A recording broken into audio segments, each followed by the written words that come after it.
বড় কষ্ট লাগে, দুঃখ লাগে। আসিয়ার মতো একটা ছোট্ট আমার বোন পৃথিবীর জমিন থেকে চলে গেলেন, গোটা বাংলাদেশকে কাঁদিয়ে গেলেন, আমিও কেঁদেছি, সারা বাংলাদেশ শোকাহত। কথা বলেন ঠিক না ঠিক? বিচার করতে হবে। আমি বলবো বর্তমান অন্তর্বর্তীকালীন সরকার, আপনি অনতিবিলম্বে আসিয়ার খুনি যারা, ধর্ষক যারা, তাড়াতাড়ি জলদি করে তাদেরকে ফাঁসির কাস্টে ঝোলান, কোরআনী আইনকে বাস্তবায়ন করেন।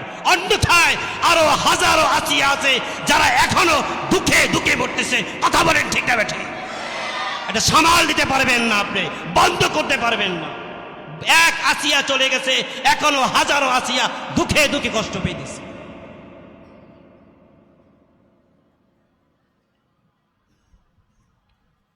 আশ্চর্য ব্যাপার, সেদিন দেখলাম মাদারীপুরে আসরের নামাজের সময় মসজিদের ভিতরে ঢুকে 3 ভাইকে জবাই করে দিছে। এটা কোন রাষ্ট্র? মসজিদের ভিতরে ঢুকে আসরের নামাজের সময় 3 ভাইকে জবাই করে দিছে। আইন যদি আপনার হাতেই নেন তো দেশে পুলিশ কেন, র্যাব কেন?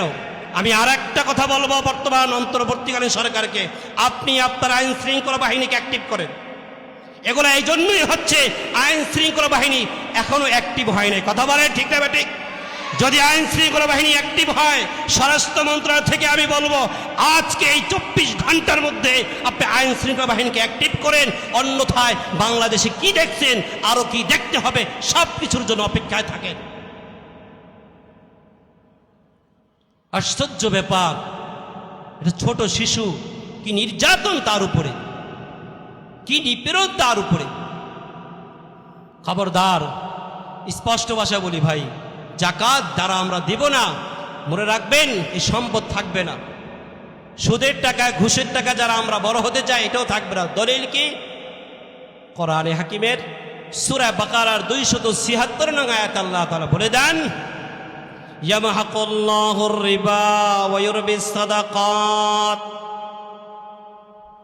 আল্লাহ বলে ইয়ামহাক, আমি আল্লাহ নিশ্চিহ্ন করে দেই। কেমন নিশ্চিহ্ন? তাফসীরের কিতাবে আসছে যে একটা জায়গায় একটা গাছ ছিল, এই গাছটাকে উপড়িয়ে ফেলে শিকড়টা মাটির নিচ থেকে উঠিয়ে এখানে এমনভাবে সরিয়ে ফেললো, এখানে ঢালাই করে দিল, পাকা করে দিল, টাইলস করে দিল, কেউ এসে বুঝবি না যে এখানে একটা গাছ ছিল।